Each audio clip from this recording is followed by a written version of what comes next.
Now we're going to look at the center of mass of just a macroscopic object, a large object. At the beginning, I pointed out that you can think of it as a collection of particles because it's a bunch of little atoms all stuck together, all moving together. So we think of it as an extended object. We've got to find its center of mass. We're going to start with the simplest one, a uniform rod. So uniform means it's a constant diameter and a constant mass density. So we're not pulling any tricks here. It's just a rod like this. It's got a length L and a mass M, big M. Right. I happen to have one here. If you take 102X, my electricity and magnetism course, you'll become very familiar with this. This is my Teflon rod. And it's exactly what we're talking about here. We've got to find its center of mass. So since we're finding an actual position in space, we need a coordinate system. So let's see, I'm going to draw an x-axis along the length of the rod with its origin at one end of the rod, because that'll make it easier. So this would be the point where x equals L at the end of the rod. Let's see, we also need to be able to think about, we're going to need the mass density. So usually linear densities are called lambda. So we'll say lambda, the mass per unit length, is big M over L. So if you're not sure what I mean by mass density, mass per unit length. All right. And what else do we need? We need a formula for the center of mass. So when they're individual particles, you do 1 over the total mass and you add up each of their positions. But we can't really do that here because we don't have individual particles. So we're going to do our standard trick of how we use an integral. We break something up into little slices and think of the slices as individual particles. So this little piece has some mass and it's at position x, and then we're just going to add all those up.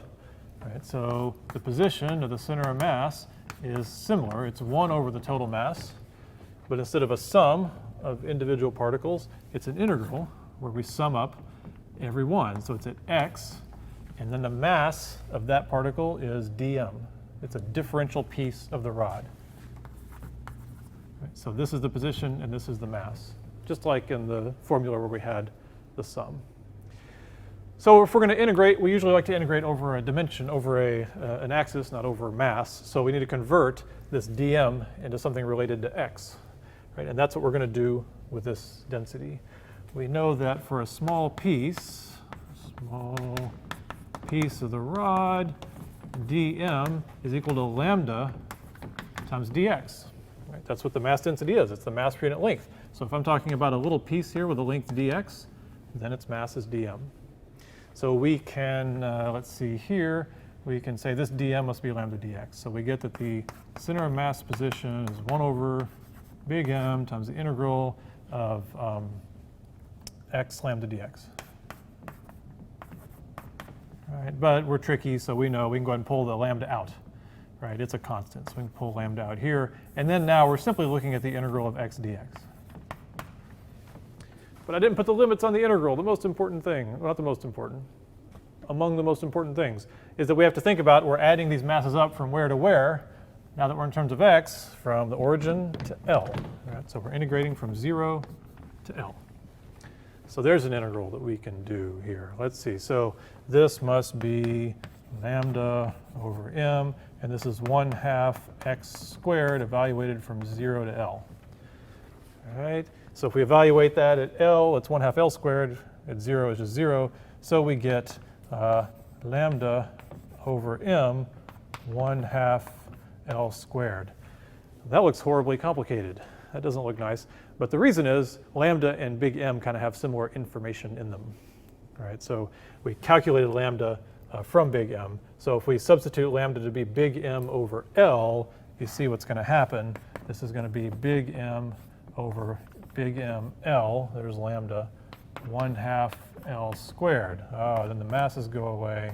One of the L's goes away, and we get 1/2 L for the center of mass. At the x position, 1/2 L is, oh, I unfortunately drew the dx right in the middle, but it's right here, right? 1/2 L. So the center of mass of the rod is in the middle of the rod, right in the center, as you might expect. Keep in mind the center of mass doesn't mean the point where the same mass is on both sides. it means the mass is distributed in a similar way on both sides, or the amount of mass times position is the same on both sides. It's not just that the mass is the same on both sides. Here, that's the case because this is a very symmetric object. Also keep in mind that it doesn't depend on the coordinate system you set up. What if we had said, oh, let's put the origin in the middle? Then we would have said, let's see, if the origin in the middle, that would have only changed the limits of the integration. Right? It would have been from minus L over 2 to L over 2. And we evaluated that, we would have plugged in L over 2 would be L squared over 4 minus L over 2 squared is L squared over 4. We would have gotten 0. Well, it can't be 0. Oh, wait, yeah, it can be, because we put the origin. X equals 0 was in the middle. So we could put the origin anywhere, and we'd always find that the center mass ends up in the middle of the rod. It does not depend on the coordinate system. So if we want to show that with our rod, one way you can find a center mass is sort of unrelated. It gets into torques and stuff we'll do later. But if you just balance it, it balances at the center of mass. If it's an object, you can kind of balance on your finger like that. So you can see this one balances in the center. If I put it here, see, it didn't balance there. Center mass is in the middle. Let's calculate the center of mass of another object, this time a uniform isosceles triangle. I happen to have one here. Remember, this is a triangle where two of the angles are the same. So since it's more of a 3D object, we need to now define a volume density, a normal mass per unit volume. So we'll say it has density rho, and we'll say it has thickness, and we'll call that S. So if I was going to draw it here, it'll look kind of like this, the isosceles triangle, and it has a little bit of depth to it. So we can draw the back part on it like that. Like that. There we go. It's a piece of cheese, basically. Okay, now we want to find the center of mass, right? Oh, and then one more dimension is I want to give it a length. So the length is along this axis. So the way we're going to do it is, of course, we have to define a coordinate system. So I'm going to put the origin up here at the apex. We're going to go this way along the x-axis. So I'm going to call the length from the sort of this tip to the center of that base there. So that's L. So it's not along the sides L, it's the, whatever that's called, that's the L. Right? And now, what's the center of mass in terms of the x-axis? All right. So let's see, we go back to our definition of the center of mass. XCM is 1 over the total mass times the integral of each position x dm. We just got to fill all that out. So let's see, one thing we need is the total mass in terms of the parameters we've been given. Well, I don't know, I'm not real great at geometry. I was more of an algebra guy. I had Mr. Reed for geometry, he was good. But I do know, let's see, I'm going to go with the angle, the half angle there. I'm going to call that theta.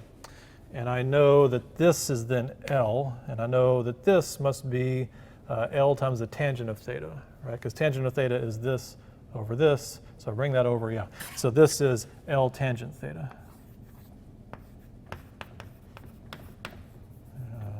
Okay, and if I want the area of this little triangle, it's 1/2 base times height, so it's 1/2 L tangent theta times L, right?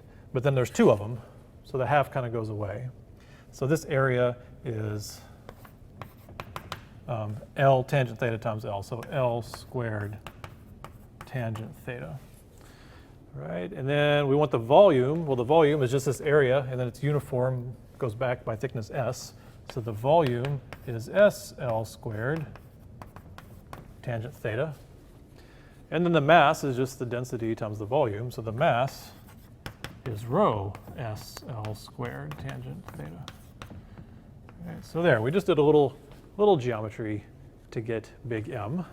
So let's see, it's equal to 1 over rho times the thickness times the length squared tangent theta. And now we need to integrate. And we're going to add up all the individual pieces like this. Now we're going to integrate along the x-axis. Each one's going to be dx wide. And it's going to have a height, right? And the height depends on where you are in x. That's why this one's a little harder than the rod. And it's going to have a thickness, goes back s, just like the main piece. So let's see, x is just x. X is where we are. But then dm is the hard part, right? So dm, like before, dm, in this case, well, the dm is rho times dv. So we got to figure out the volume of this little slice. Let's see, so it's rho, and then the dv is going to be, well, let's see, in one dimension it's dx, it's that way is dx. That one's easy. In s, in this dimension, in the board, it's s, right?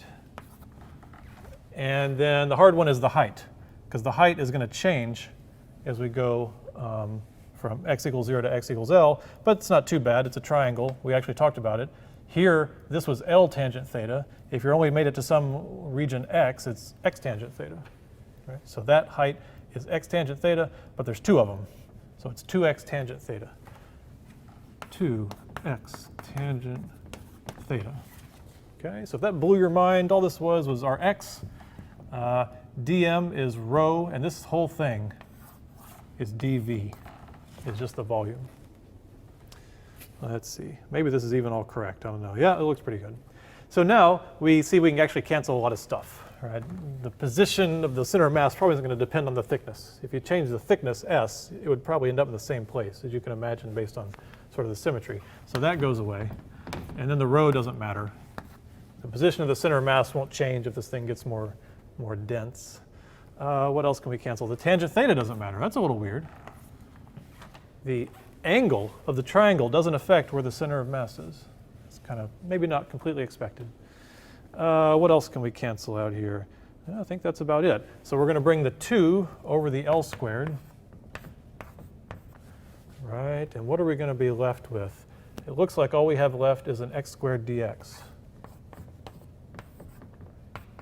And since we're integrating with respect to x, we have to put limits that match. We're going to go from 0 to L. 0 to L. All right. Well, that integral is 2 over L squared. And of course, the integral of x squared is 1/3 x cubed. 1/3 x cubed evaluated from 0 to L. So 2 over L squared. And then what do we got here? We're going to plug in this and get L cubed minus, and we plug in 0, we get 0. So 1/3, and that is L cubed. All right. A bunch of L's cancel. This goes away. That becomes 1. And we get 2/3 L. So one way to check your work is you better get something that is just a dimension of a length, because we're asking for a position. If you end up with L squared or L to the 5th, you've done something wrong.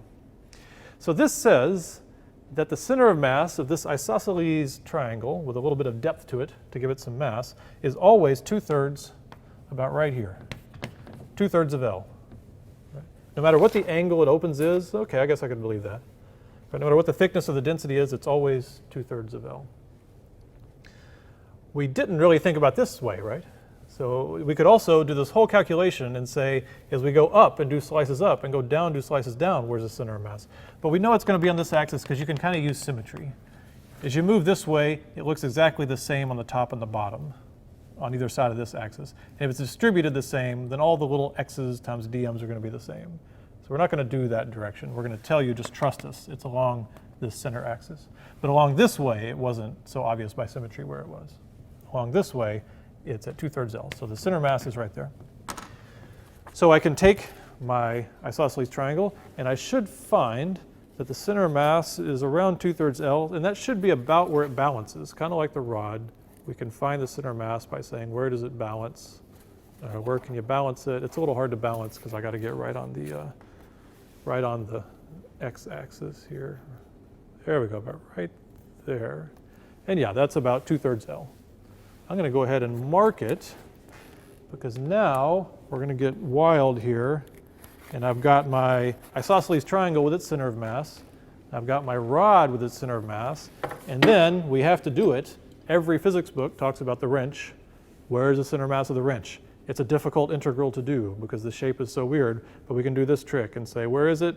It's about right over the A where it says alloy. About right there. So I'm going to mark this one as well. And then to prove that they obey Newton's laws as a single particle, we're going to start throwing these. Hopefully nobody will come in while we're throwing the wrench.